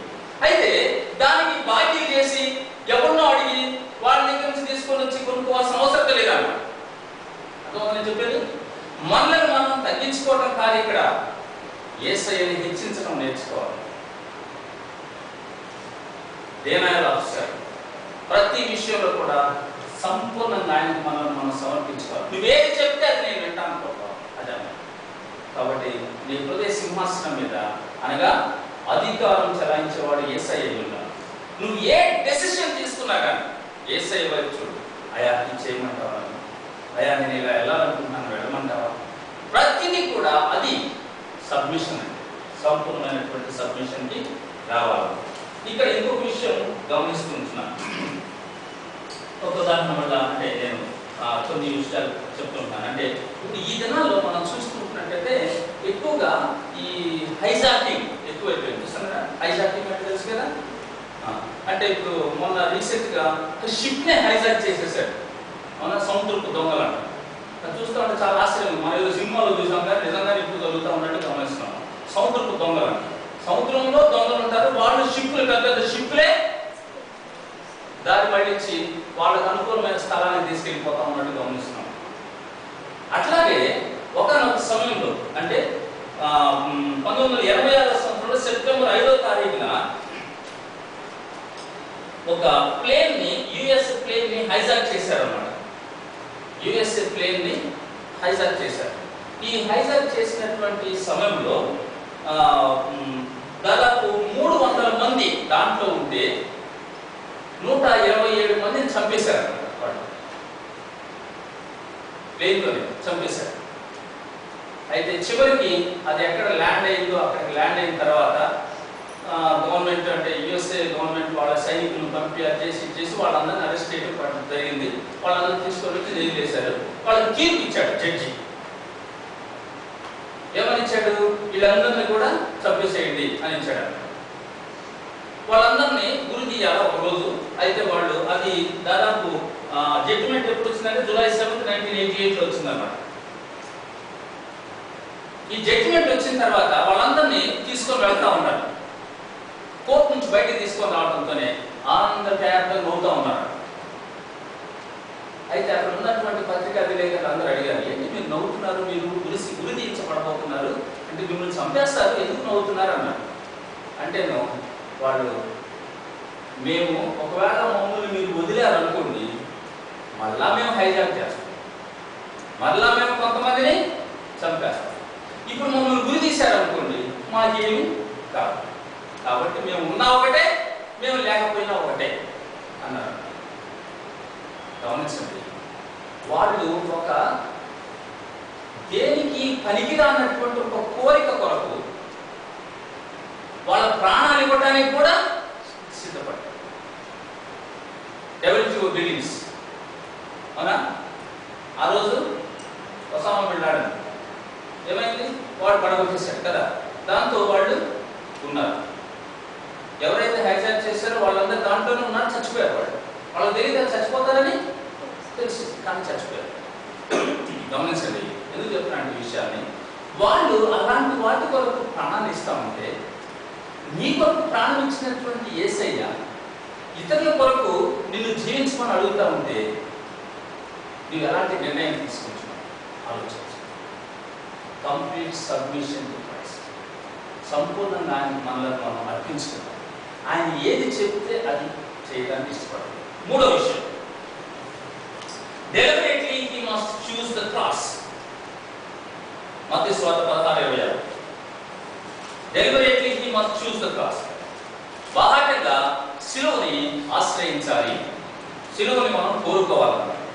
ఇది నాలో చాలా మంది గమనిస్తుంటున్నట్లయితే ఈ శిలువ అంటంతోనే మనం ఏమంటున్నాం అంటే, పొలిటికల్ లీడర్స్ కూడా పేపర్లో చదువుతూ ఉంటాం, మనం సినీ యాక్టర్స్ కూడా పేపర్లో చదువుతూ ఉంటాం, ఫలాని విషయము ఫలాని వాళ్ళకి సిలువ అయిపోయింది అని రాస్తాడు అన్నమాట. వాడు సిలువ అంటే అది కాదు ఇక్కడ అర్థం. అంటే ఏదో కష్టం వస్తే నష్టం వస్తే సిలువ అయిపోవడం కాదు, అది సిలువ అని అంటాం కాదనమాట. అయితే మరి దేవుని వాక్యం మనం చూసుకుంటున్నట్లయితే ఈ యొక్క ఫిజికల్ ఇన్ఫర్మిటీ కాదన్నమాట, భౌతికమైనటువంటి హింస లేదా ఈ ఏదైనా మెంటల్ యాంగ్విష్ అలాంటిది కూడా కాదు. అనగా మానసికమైనటువంటి ఒత్తిడులు కానీ మానసికమైనటువంటి హింస అలాంటిది కాదన్నమాట. సిలువ అంటే అది కాదు ఇక్కడ అర్థం. దేవుని వాక్యంలో మనం చూస్తూ ఉంటున్నట్లయితే సిలువ అంటే షేమ్. సిలువ అంటే షేమ్ అంటే ఏంటి? అవమానం. సిలువ అంటే పర్సిక్యూషన్, హింస. సిలువ అంటే అబ్యూస్. ఎందుకని? ఇవన్నీ కూడా యేసయ్యలో మనం చూస్తాం. యేసయ్య సిలువ మోసేటప్పుడు, యేసయ్య సిలువను అనుభవిస్తున్నప్పుడు జరిగినటువంటి విషయాలుగా మనం చూస్తున్నాం అన్నమాట. ఆయన అవమానించబడ్డాడు. సిలువ అనగా అవమానం భరించాలి. ఎందుకు మనం అవమానాన్ని భరించాలా? చేయనటువంటి తప్పుకి చేసిన వారంగా అవమానాన్ని భరించాలన్నమాట. గమనించండి, ఎక్కడో వాళ్ళు నజరేట్లు చంపేశారు ఆ స్వామీజీని ఒరిస్సాలో, కానీ చంపబడుతుంది ఎవరు? క్రైస్తవులు చంపబడుతున్నారు. క్రైస్తవులకి ఆ స్వామీజీకి అసలు సంబంధమే లేదు, వాళ్ళలో ఎవరూ చంపలేదు, కానీ వాళ్ళు చంపబడతా ఉన్నారు. గమనించండి, హింస. చేయనటువంటి నేరానికి హింసింపబడేటువంటి పరిస్థితి వస్తుంది. దట్ ఈస్ ద క్రాస్ అన్న. నీ శిలువను ఎత్తుకొని, అనగా మన శిలువ, యేసయ్య శిలువ కాదు. యేసయ్య శిలువ మనం మోయలేము, మన శిలువ మనమే మోయాలన్నమాట. యేసయ్య శిలువ ఏంటి మరి? మనల్ని రక్షించడానికి, పాపం నుండి మనల్ని విమోచించడానికి ఆయన మోసాడు శిలువ. కానీ మనము మన శిలువే మోయగలం, ఇతరుల శిలువ యేసయ్య శిలువను మనం మోయలేము. ఏంటి మన శిలువ? యేసయ్య ఏ విధంగా అవమానించబడ్డాడు, మనం అవమానించబడడానికి ఇష్టపడాలి. యేసయ్య ఏ విధంగా దూషింపబడ్డాడు, మనం దూషించబడడానికి ఇష్టపడాలి. యేసయ్య ఏ విధంగా అయితే హింసించబడ్డాడు, ఆ విధంగా మనం హింసించబడడానికి ఇష్టపడాలి. అది మనం ఇష్టపూర్వకంగా కోరుకోవాలి. ఇది మనం చూస్తున్నాం. చాలా మంది దినాల్లో మెడల్లో సిలువ వేసుకుని తిరుగుతూ ఉన్నారు, అవునా? చాలా మంది చెవులకు కూడా సిలువలు, చాలా మంది మనం టీవీలో చూస్తూ ఉంటాం. పెద్ద పెద్ద సిలువలు మళ్ళా కనపడగానే అవి ఎలా అంటా ఉంటాయి ఎప్పుడు అనమాట. ఎందుకంటే సిలువ మోస్తున్నారు అనమాట వాళ్ళు కూడా. గమనిస్తున్నారా? రీసెంట్గా నేను గమనించానమాట. ఈ సినీ యాక్ట్రెసెస్ కొంతమంది ఇంటర్వ్యూస్ తీసుకుంటున్నప్పుడు వాళ్ళ మెడల్లో సిలువలు ఉన్నాయన్నమాట. అది స్టైల్ అయిపోయింది. మెడల్లో సిలువలు వేసుకోవడం స్టైల్ అన్నమాట. మనం సిలువ బయట స్టైల్ కాదు, యేసయ్య కొరకు, యేసయ్య యొక్క సువార్తను మనం తీసుకొని వెళ్ళడానికి సిలువ వేయాల్సిన అవసరత ఉన్నదన్నమాట. ఆయన దగ్గర నేర్చుకుంటున్నప్పుడు ఆయన ఎలా జీవించాడో అలా జీవించడానికి సిలువను మనం ఆశ్రయించాలి. గమనించాలి. అయితే దేవుని వాక్యం మనం చూస్తుంటున్నాము, సిలువకి ఆ విధమైన అర్థం ఉన్నట్టు గమనిస్తాం. Fourth one, he should spend his life in following Christ. తప్పకుండా యేసు ప్రభువును వెంబడించడంలో తన యొక్క జీవితాన్ని అతను గడిపేవాడిగా ఉండాలి. మత్తయి సువార్త 16:24 అప్పుడు యేసు తన శిష్యులను చూచి, ఎవడైనా నన్ను వెంబడింపగోరినెడలా తనను తాను ఉపేక్షించుకొని తన సిలువనెత్తుకొని నన్ను వెంబడింపవలెను. He should spend his life in following Christ. యేసయ్యను వెంబడించడానికి మనము నిర్ణయం తీసుకోవాలి. మన జీవితం అంతా యేసయ్యను వెంబడించడానికి. ఫాలో మీ అని అన్నాడు అన్నమాట. మొదటి దినాన్ని రెండో దినాన్ని కూడా జ్ఞాపకం చేశాను మీకు. నా యొద్ద నేర్చుకోండి, నన్ను వెంబడించండి, నా యొద్ద నేర్చుకోవాలి. యేసయ్యను వెంబడించినట్లయితే ఆయన దగ్గర ఏం చూస్తాం మనం అంటే, ఆయన ఎందుకు వెంబడించాలి మనం అనేది చూస్తాం కూడా మనం. ఎందుకనంటే ఆయన యొక్క క్యారెక్టర్ మనం స్టడీ చేశాం. ఆయన యొక్క obedience to the will of God, దేవుని యొక్క చిత్తానికి ఆయన లోబడిన విధానం, దేవుని యొక్క చిత్తానికి ఆయన విధేయత చూపించినటువంటి విధానం. అయ్యా, ఈ యొక్క గిన్నె నీ చిత్తం అయితే నా యొద్ద నుంచి తొలగించు అని ప్రార్థన చేశాడన్నమాట. కానీ తొలగించాలనే ఉద్దేశం కాదనమాట, తొలగిపోవాలనే ఆయన ఉద్దేశం కాదనమాట. కానీ మానవుని యొక్క పాపమంతా ఆ గిన్నెలో చూసినప్పుడు, అదంతా తను తాగబోతుంటున్నప్పుడు, అది భరించలేనటువంటి భయంకరమైనటువంటి స్థితిని గమనించి, అయ్యా నీ చిత్తం అయితే దీన్ని తొలగించాలన్నమాట. అంతేగాని చిత్తం అయితే దాన్ని తీసేయాలని కాదు ఆయన ఉద్దేశం, లేకపోతే మనకు రక్షణ వచ్చేది కాదు. దేవుని చిత్తాన్ని జరిగించడానికి యేసయ్య ఆయన కంప్లీట్ గా దేవునికి సరెండర్ అయిపోయాడు. అయ్యా నువ్వు ఏం చెప్తే అది నేను చేస్తానన్నాడు. మానవుని కొరకు ప్రాణం అర్పించాలంటే వచ్చేసి అర్పించాడు. 40 కొరడా దెబ్బలు, భయంకరమైనటువంటి కొరడా దెబ్బలు ఆయన తిన్నాడు. శరీరం అంతా దున్నబడింది.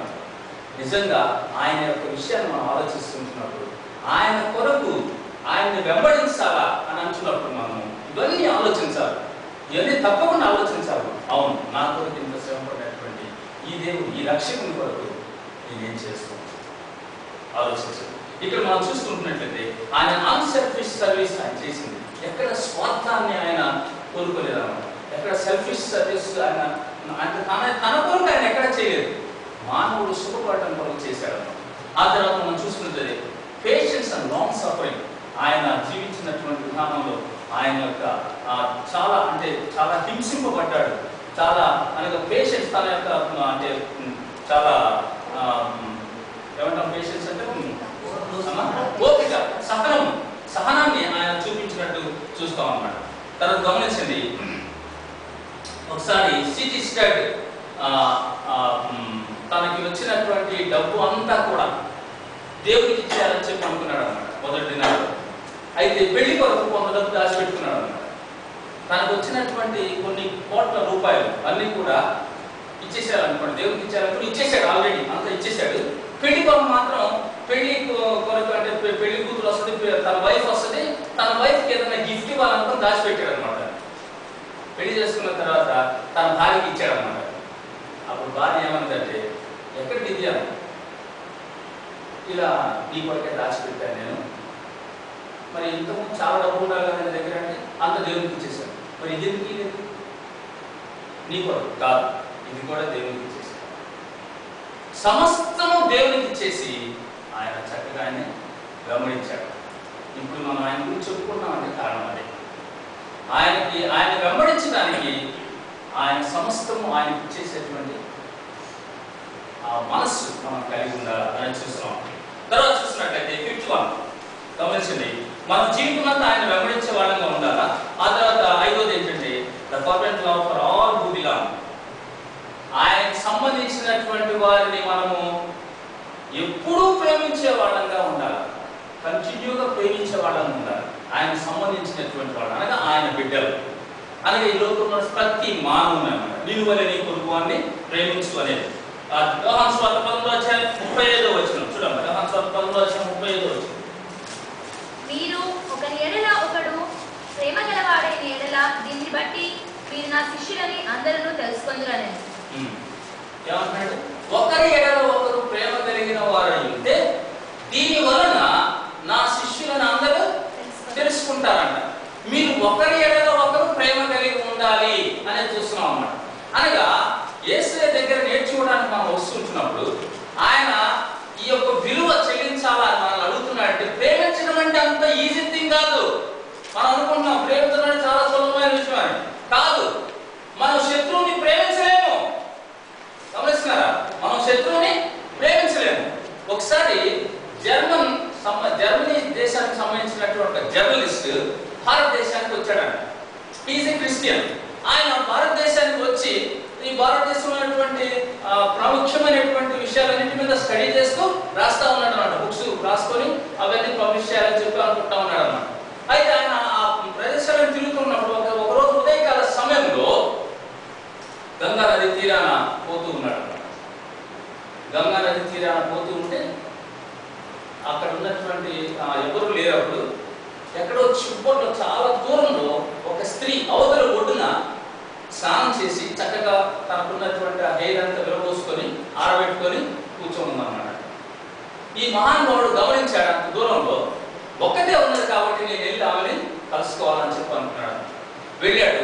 చాలా కష్టపడి అవతల ఒడ్డుకి వెళ్ళాడు. ఆమె దగ్గరికి వెళ్ళి హలో అని అన్నాడు. వెంటనే ఆమె వెనక్కి తిరిగి చూసిందాను.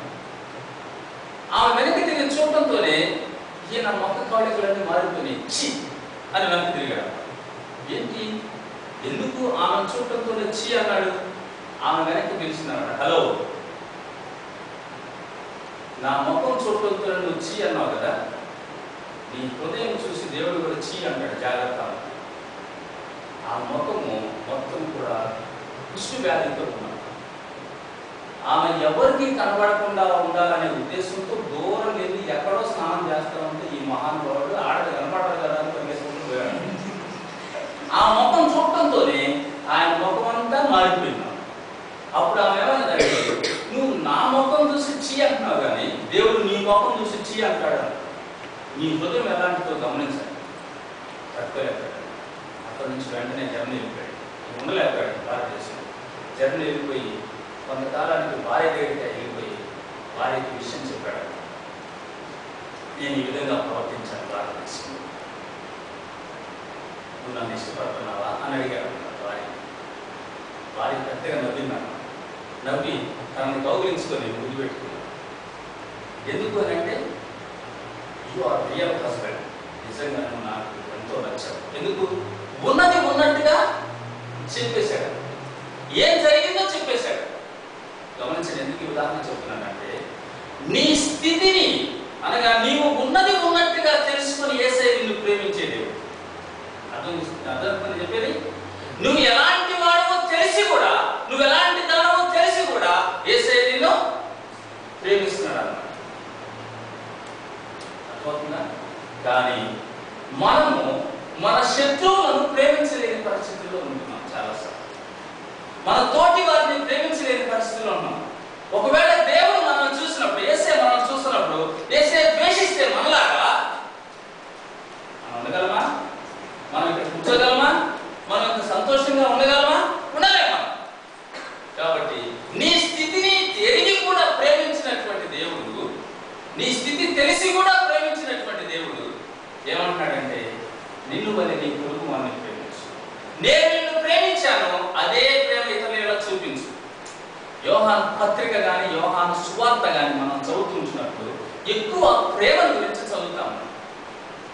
ముఖ్యంగా యోహాను పత్రికలు, ఆ 3 పత్రికలు మనం చదువుతుంటున్నప్పుడు యోహాను ప్రేమ గురించి రాస్తాడన్నమాట.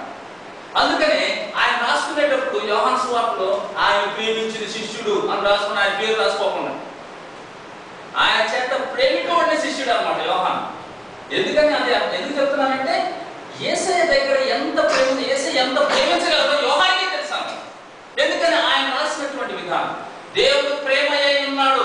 ఈ వాక్యం ఎక్కడా లేదు బైబిల్లో, యోహాను యొక్క పత్రికలో ఉన్నాను. ఆయనే మనల్ని ముందు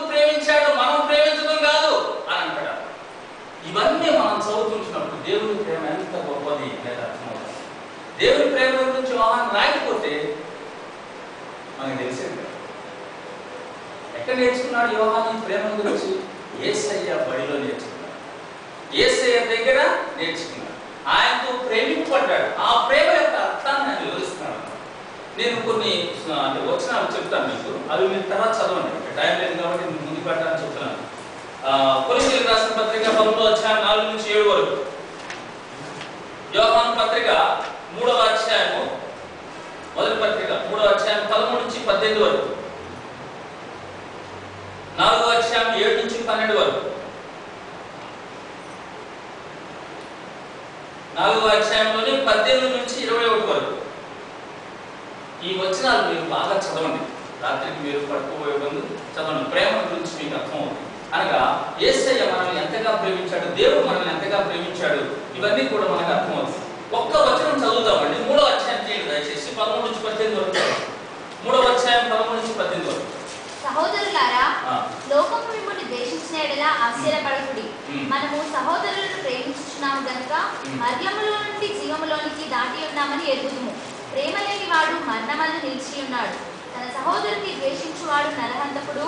ఏ నరహంతకుని యందును నిత్య జీవం ఉండదని మీరు ఎరుగుదురు. గమనించండి, ఎందుకు నేను చదివిస్తున్నానంటే మీకు అర్థం చేసుకోవాలి.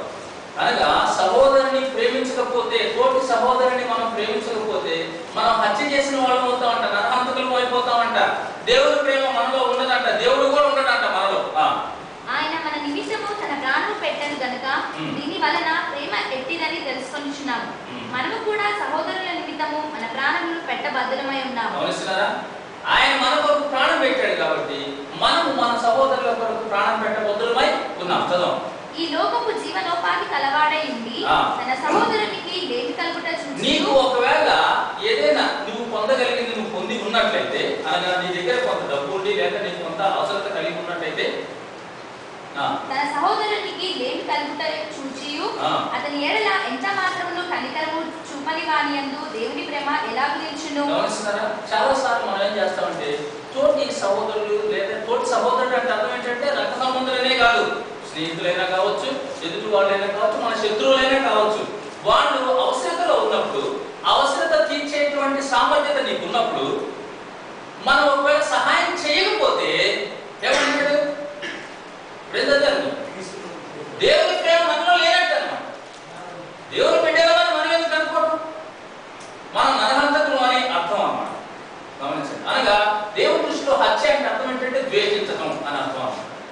నువ్వు ఒకవేళ నీ సహోదరులను ద్వేషించినట్లయితే హత్య చేసినంత పాపం చేసినట్టు అని అర్థం అన్నమాట. గమనించండి. కాబట్టి తర్వాత చదువున్నాము ఆ విషయాలన్నీ, తర్వాత మీకు అర్థమైపోతుంది. తర్వాత ఇప్పుడు 6వ విషయానికి వద్దాం. కాబట్టి ఇప్పుడు మనం ఏమర్థం చేసుకుంటామంటే, దేవుని ప్రేమించాలి, తర్వాత మనం ఎవరిని ప్రేమించాలి?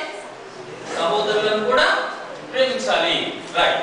6వ విషయం, he must continue in his word. యోహాను సువార్త 8వ అధ్యాయం 30వ వచనము, 31వ వచనము, 32వ వచనం. he must continue in his word. యోహాను సువార్త 8వ అధ్యాయము 30, 31. ఆయన ఈ సంగతులు మాట్లాడుచుండగా అనేకులు ఆయన యందు విశ్వాసం ఉంచిరి. కాబట్టి యేసు తనను నమ్మిన యూదులతో, మీరు నా వాక్యమున నిలిచిన వారైతే నిజముగా నాకు శిష్యులై ఉండి సత్యమును గ్రహించెదరు. గమనించండి, తనను నమ్మినటువంటి యూదులతో చెప్తున్నాడు. అంతకుముందు 30వ వచనంలో ఏం చదివాం మనం? యేసయ్య చెప్పిన బోధన బట్టి కొంతమంది యేసయ్యని అంగీకరించారన్నమాట, ఎక్కువ మంది శిష్యులు అయ్యారన్నమాట. ఆ శిష్యులు అవడాన్ని బట్టి ఆ యూదులతో ఈయన మాట్లాడుతున్నాడు అనమాట. ఏమని మాట్లాడుతున్నాడు? మీరు నా వాక్యమందు నిలిచిన వారైతే మీరు నాకు శిష్యులై ఉంటారు. వాక్యమందు నిలిచి ఉండాలి. ఇదన్నమాట యేసయ్య అడుగుతుంది ఏంటంటే, వాక్యమునందు నిలిచి ఉండటము, వాక్యమునందు నిలిచి ఉండటము. గమనించండి, ఆ పైన వచనాలను మనం చదివితే 6వ అధ్యాయం, అనగా 6వ అధ్యాయానికి రండి. యోహాను సువార్త 6వ అధ్యాయం 66వ వచనం చూడండి. అక్కడ కొంతమంది శిష్యులు ఆయన వెంబడించడం మానేశారన్నమాట. అప్పటి నుండి ఆయన శిష్యులలో కొందరు అనేకులు వెనక తీసి మరి ఎన్నడూ ఆయనను వెంబడించలేదు. మరి ఎప్పుడూ ఆయన వెంబడించలేదంట. గమనించండి. ఎందుకని ఆయన అంతకుముందు చెప్పాడు, ఏమని చెప్పాడు?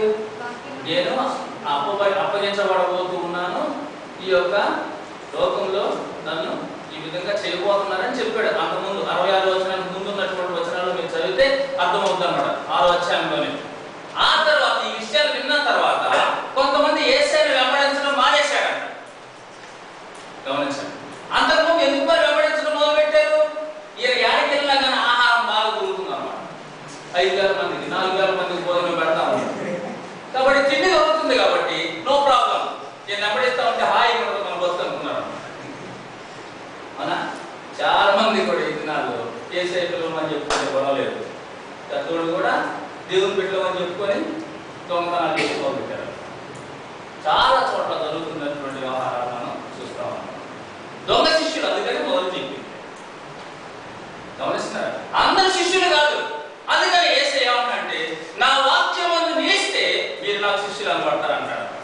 మీరు నా వాక్యమందు నిలిచినట్లయితే నాకు శిష్యులు మీరు. నా వాక్యమందు నిలవనటువంటి వారు కూడా ఉన్నారు. ఇది 6వ అధ్యాయంలో 66 వచనానికి ముందు 65 వచనం వరకు చెప్తాడు ఆ విషయాన్ని. ఇస్కారియోతు యూదాను గురించి కూడా చెప్తాడు అనమాట. అది మీరు తర్వాత చదవండి. అక్కడ గమనించినట్లయితే ఇప్పుడు నాతో ఉన్నటువంటి వాళ్ళలో కొంతమంది నన్ను వెంబడిస్తున్నారు కానీ నాతో ఉండేవాళ్ళు కాదు వాళ్ళు అని చెప్పుకుంటూ వస్తాడు అనమాట. అలాగే ఇస్కారియోతు యూదాను గురించి మాట్లాడుతూ ఉంటాడు. మనలో కూడా చాలా మంది యేసయ్యని అవసరత కొరకు వాడుకునేటువంటి వారు ఉన్నారు. అవసరత కొరకు వాడుకునేటువంటి వారు. గమనించండి, వద్దు అలాంటి బ్రతుకులు మనకి. శిష్యులుగా ఆయన దగ్గర ఉండడానికి వచ్చామంటే ఈ విలువ చెల్లించేటువంటి ఆ యొక్క కన్యత మనకు ఉండాలి. అనగా యేసయ్య ఏమంటాడంటే, వాక్యమందు నిలిచి ఉండండి. వాక్యమందు నిలిచిన వారైతే నా శిష్యుడు. వాక్యమందు నిలిచి ఉన్నటువంటి ఎలా సాధ్యమవుతుంది? వాక్యమందు నిలిచి ఉన్నటువంటి వాక్యము చెప్పిన ప్రకారం జీవించటం అన్నమాట. యాకోబు రాసిన పత్రిక 1వ అధ్యాయం 22వ వచనం.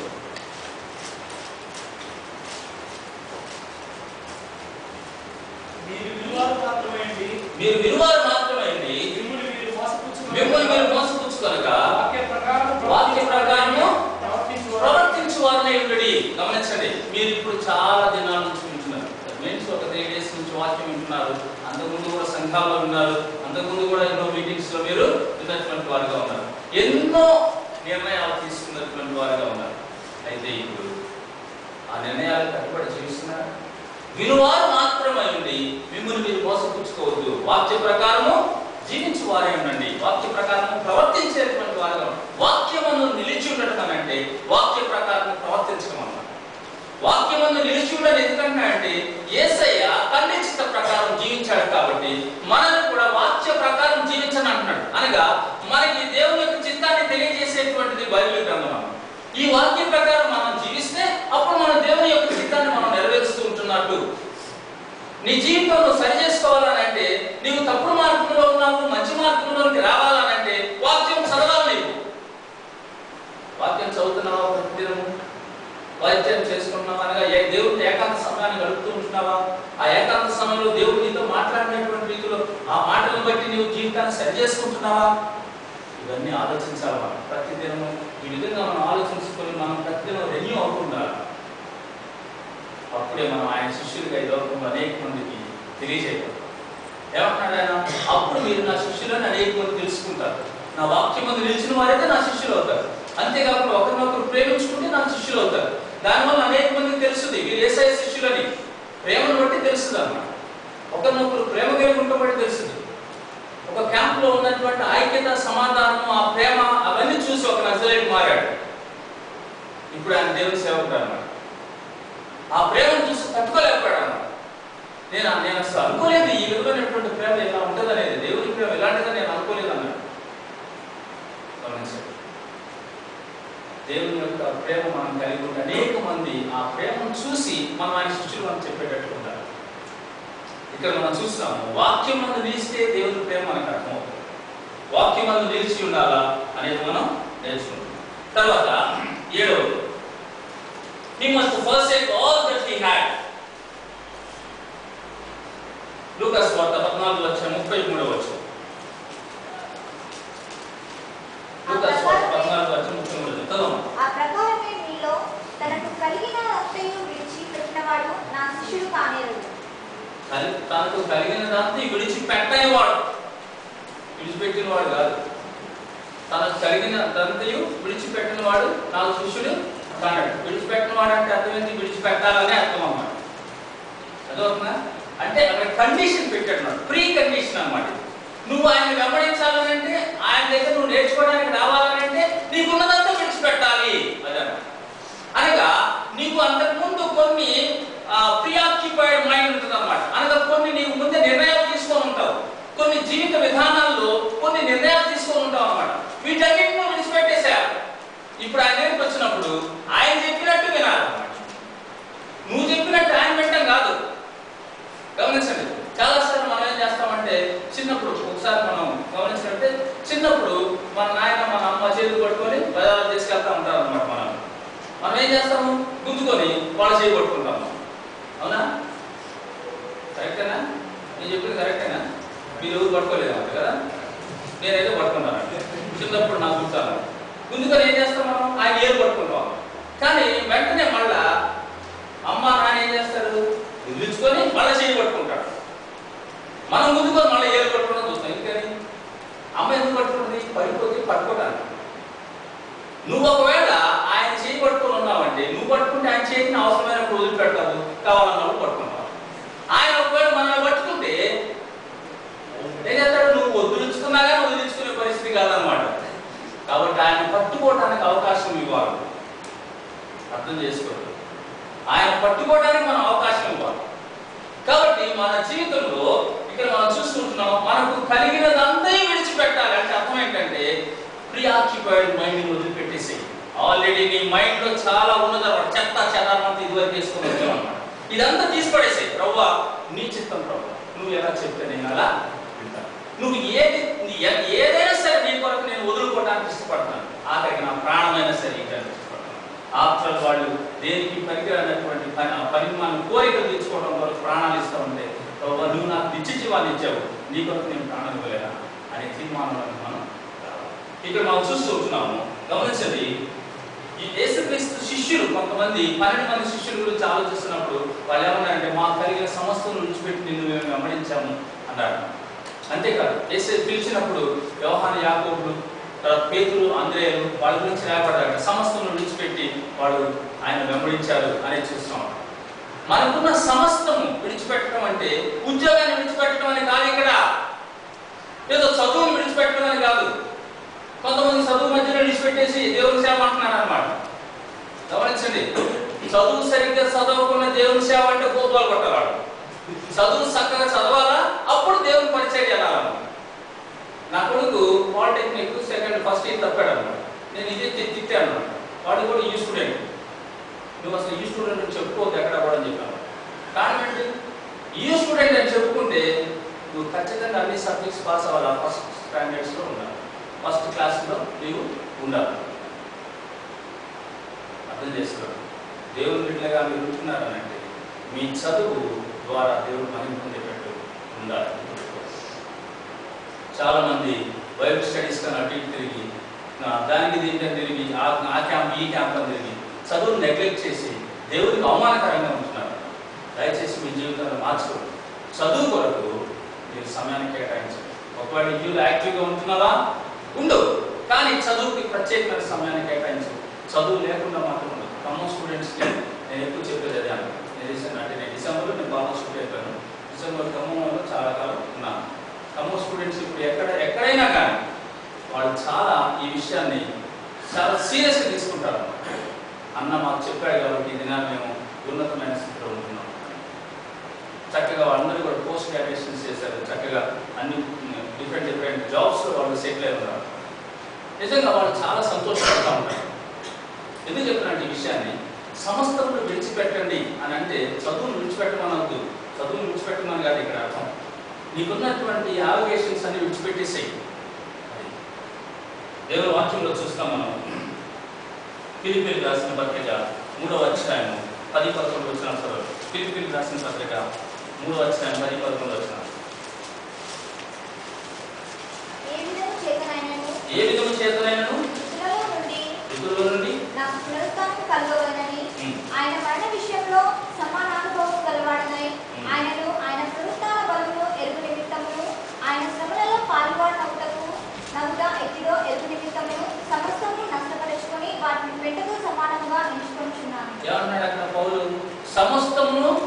నష్టపరుచుకొని పెంటతో సమానంగా ఎంచుకుంటున్నాను.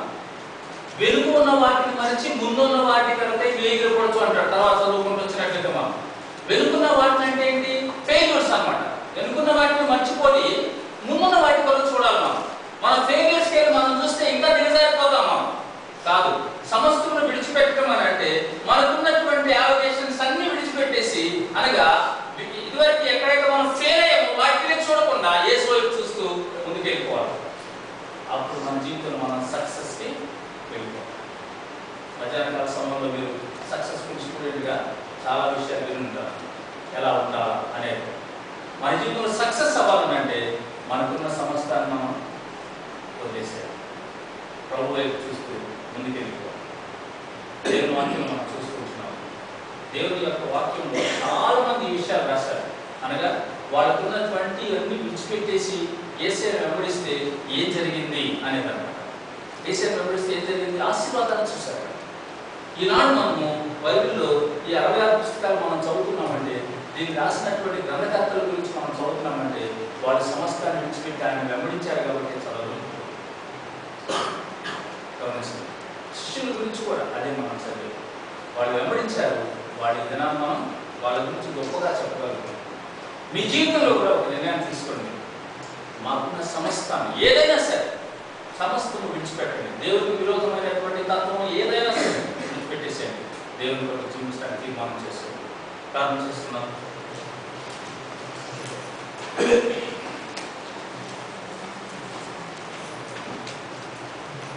దయచేసి తల నుంచి కళ్ళు మూసుకున్నాం.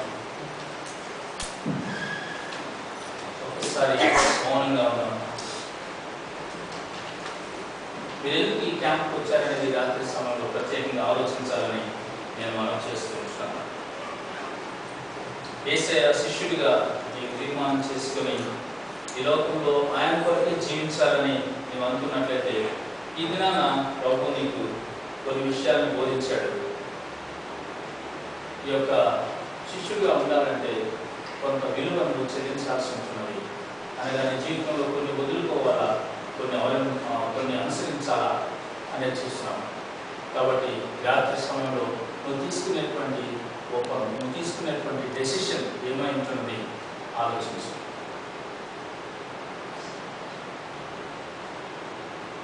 ఆల్రెడీ నీ మనసులో కొన్ని ఆలోచనలు పాతుకుపోయి ఉండవచ్చు. కానీ దేవుడి చిత్తాన్ని జరిగించడానికి ఇష్టపడుతున్నావా? అయితే రాత్రి సమయంలో నిర్ణయం తీసుకో. దేవుని చిత్తాన్ని జరిగించడానికి ఇష్టపడు.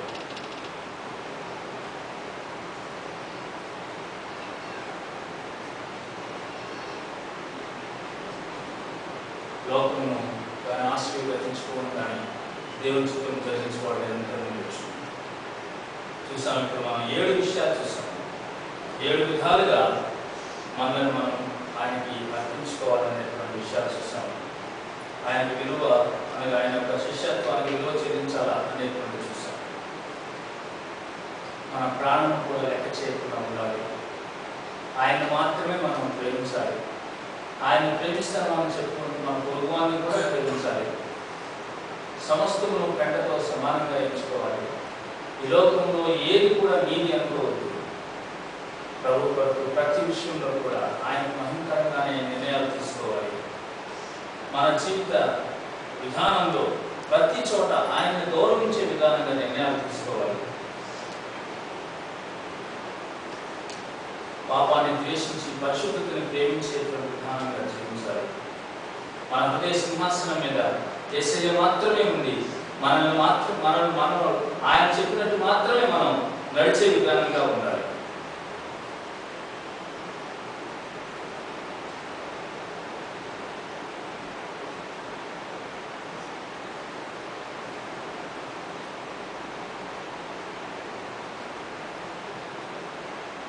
ఎవరి గురించి ఆలోచించుకోవద్దు, నీ గురించి నువ్వు ఆలోచించుకో. నిజంగా నువ్వు ఎప్పుడో మార్పు పొంది ఉండవచ్చు, కానీ ఈ విలువ చెల్లిస్తూ ఉంటున్నావా? ఆయన బిడ్డలుగా నీవు జీవిస్తుంటున్నావా? అయితే ఈ విలువ చెల్లిస్తున్నావా? ఆయన ప్రేమించేవాడుగా ఉంటున్నావా? ప్రేమించడానికి ఉంటున్నావా? నీ జీవితంలో ఆయన మాత్రమే ప్రేమిస్తున్నావా? సమస్తము ఆయన కొరకు విడిచిపెట్టడానికి ఇష్టపడుతున్నావా? ఆల్రెడీ నీ మైండ్లో ఉన్నటువంటి ఆ ప్రియాక్యుపైడ్ మైండ్ తీసేసుకుని ప్రభువు మాత్రమే చోటు ఇవ్వడానికి ఇష్టపడుతున్నావా? ఆయన నిర్ణయాలు మాత్రమే నీ జీవితంలో నెరవేరాలని ఇష్టపడుతున్నావా? అయితే ఇలాంటి సమయంలో ఒక నిర్ణయం తీసుకో. ఆయన కొరకు జీవించడానికి నిర్ణయం తీసుకో. నిర్ణయాలు తీసుకోవడమే కాదు, నిర్ణయాలు కట్టుబడి జీవించడం నేర్చుకోవాలి. అప్పుడే దేవునికి నమ్మకంగా మనం ఉండగలం.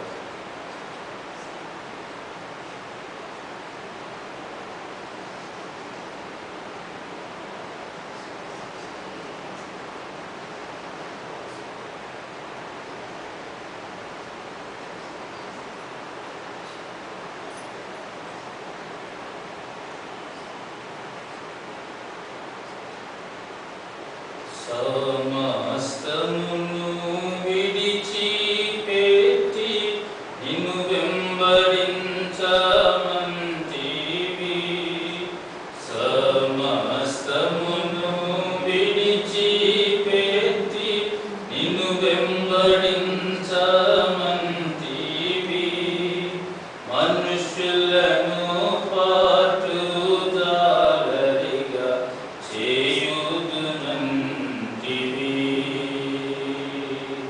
మనుషులను పాటుదారిగా చేయుదునంటివి. ప్రభువా నీ శిష్యుడను నీతో ఉండెదను, నిన్ను వెంబడించెదను, నిన్నే సేవించెదను.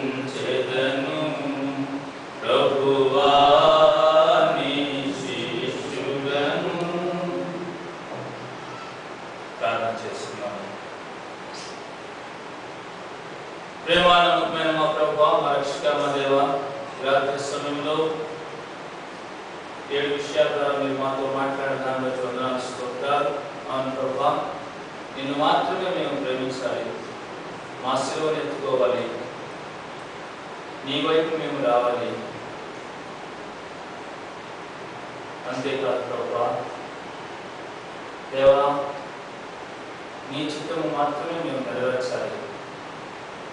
మాకు ఏదేది లాభకరమైనవో వాటిని మేము కంటితో సమానంగా ఎంచుకోవాలి. వాటన్నిటిని విడిచిపెట్టి నీ కొరకు మేము జీవించాలి. నీ దగ్గర మేము చెల్లించాల్సిన విలువ అదే. ఈ రాత్రి సమయంలో మాతో మాట్లాడాలని వందనాలు, స్తోత్రాలు. నిన్ను ప్రేమించడమే కాదు, మా సహోదరులను కూడా మేము ప్రేమించాలనేది మాకు నేర్పిస్తున్నప్పుడు వందనాలు. మా శత్రువులను ప్రేమించడం మాకు నేర్పించండి ప్రభువా. మీ అడుగుజాడల్లో నడవడం మాకు నేర్పించండి తండ్రి. మీ మాదిరి ప్రభువా మేము జీవించడం నేర్పించండి. దినదినము యేసుక్రీస్తు యొక్క స్వరూప్యంలోనికి మేము మార్చబడటానికి సహాయం చేయమని అనుకుంటున్నాం. ఇక్కడ ఉన్నటువంటి సిస్టర్స్, బ్రదర్స్, దేవా, మీ యొక్క నమ్మకమైనటువంటి శిష్యులుగా ఉన్నతకు సహాయం చేయండి. కొందరైతే నిన్ను వెంబడించడం మాని వెనక తిరిగి వెళ్ళిపోయారు. అలాంటి గుంపు ఇక్కడ లేకుండా సాయం చేయమని అడుగుతున్నాం. అందరూ కూడా నిన్ను వెంబడించే వారుగా ఉన్నతకు సహాయం చేయండి. దేవా, నిన్ను ప్రేమిస్తూ, దేవా, నీకు ఇవ్వాల్సినటువంటి విలువను వారి జీవితంలో ఇస్తూ నిన్ను మాత్రమే గౌరవించే వారుగా ఉన్నతకు సహాయం చేయండి. దేవా, మా ప్రభువా, సమస్తము ఈ లోకంలో ఉన్న సమస్తాన్ని కూడా నీ కొరకు విడిచిపెట్టేటువంటి ఆ గొప్ప మనస్సును మాకు దయచేయండి. ఆయా సందర్భాల్లో, ఆయా సమయాల్లో ఎన్నోసార్లు ప్రభువా మేము నిన్ను కించపరిచాం తండ్రి. నీ ప్రేమను మేము తోలనాడాం. విశ్వాసం లేకుండా అవిశ్వాసంతో జీవించాం. కరుణించండి, కనికరించండి, క్షమించండి ప్రభువా. రాత్రి సమయంలో ప్రభువా మీరు మాతో మాట్లాడుతూ ఉంటున్నారు. వందనాలు, స్తోత్రాలు. మీ కొరకు మేము జీవించడం మరొకసారి మేము రీకమిట్ చేసుకుంటున్నాం. అయా చూపించండి దేవా. దేవా, మా రక్షక, మా దేవ, మా సహోదరులు ప్రార్థిస్తుంటుండగా దేవా హృదయంలో నెమ్మదిని, ప్రశాంతతను దయచేయండి. నీ కొరకు నమ్మకంగా జీవించేటువంటి చూపించండి. చదువులో ముఖ్యంగా నమ్మకంగా ఉంటుంది సహాయం చేయండి. తల్లిదండ్రులకు దూరంగా ఎంతో దూర ప్రదేశంలోకి వచ్చి చదువుతుంటుండగా చదువు మీద కాన్సన్ట్రేషన్ దయచేయండి. దేవా, దుష్ట తలంపుల నుండి వారిని విడిపించండి. దేవా మా ప్రభువా మా రక్షక కళాశాలలో పాప భయంకరమైనటువంటి విషయాలను వారిని విడిపించమని అడుగుతున్నాం. దేవా అనేక రీతులుగా తండ్రి లోకంలో సాతానుడు యవనస్తులను చెరిపివేసుకుంటుండగా వీరిని ముట్టకుండా సహాయం చేయమని అడుగుతున్నాం. దేవా నీ కొరకు సమస్తం గంటతో సమానంగా ఎంచుకునేటువంటి బిడ్డగా వారు నిర్మాణం చేసినట్టు సహాయం చేయండి. దేవా నీ కృప చూపించుకొని బ్రతనాడుకుంటున్నాం తండ్రి. నీకే వందనాలు స్తోత్రాలు చెల్లించుకుంటూ మీ చేతికి అప్పగించుకోండి. నీకు మహిమకరంగా మేము జీవించడానికి సహాయం చేయమని, ఈ రాత్రి మేము తీసుకునే తీర్మానాలు నీకు మహిమకరంగా మేము నెరవేర్చడానికి సహాయం చేయమని యేసుక్రీస్తు నామములో అడిగి వేడుకొంచున్నాం తండ్రి. ఆమేన్. నేను రాత్రి చెప్పినట్టు మీరు పర్సనల్ ప్రేయర్స్ చేసుకోవాలని అడుగుతున్నాను. ఎంతమంది చేసుకున్నాను నాకు తెలియదు, కానీ పై నుంచి అందరూ దిగేసి మామూలుగానే మీరు సఫర్ వెళ్ళిపోతున్నారు. కానీ కొంత సమయాన్ని మీరు ప్రార్థనలో గడపాలని నేను మనం చేస్తున్నాను. మీరు ఒంటరిగా కనీసం ఒక 5 నిమిషాలు 10 నిమిషాలు దేవుడికి ఇంత పెద్ద ప్రేమ ఉంది, ఎక్కడైనా సరే ఒక సమయాన్ని మీరు గడపండి. ఆ సమయంలో దేవుడు మీతో చక్కగా ఇంకా స్పష్టంగా ఆ విషయాల గురించి మాట్లాడతారు. ఒకసారి మననం చేసుకోండి, రీకమిట్ చేసుకోండి ప్రభువుకి. అది పడిపోవటం విశ్వాస లక్షణం, కానీ పడిపోయి అదే స్థితిలో ఉండటం విశ్వాస లక్షణం కాదు. కానీ తిరిగి లేవాలా అనేది నేర్చుకోండి. ఎక్కడైనా మనం ఒకవేళ తప్పు చేస్తున్నట్లయితే దేవుడి సన్నిధికి క్షమించమని అడిగి మళ్ళా ప్రభు నేను వెంబడించడానికి నేను తీర్మానం చేసుకున్నాను అని తరలించని చెప్పి అడిగి ఆ విధంగా మీరు తీర్మానం చేసుకోవాలని మనం చేసుకుంటున్నాం. Thank you.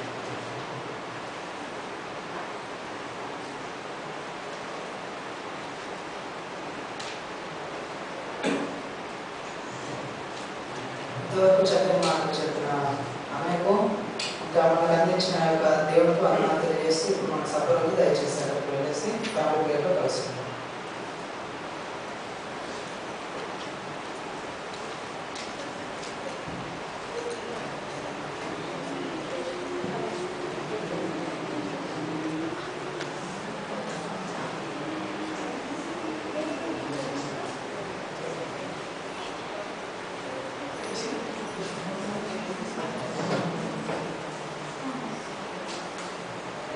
దయచేసి మీరు అన్న చెప్పిన విధంగా 2 minutes 5 minutes ప్రేయర్లో ఉండండి.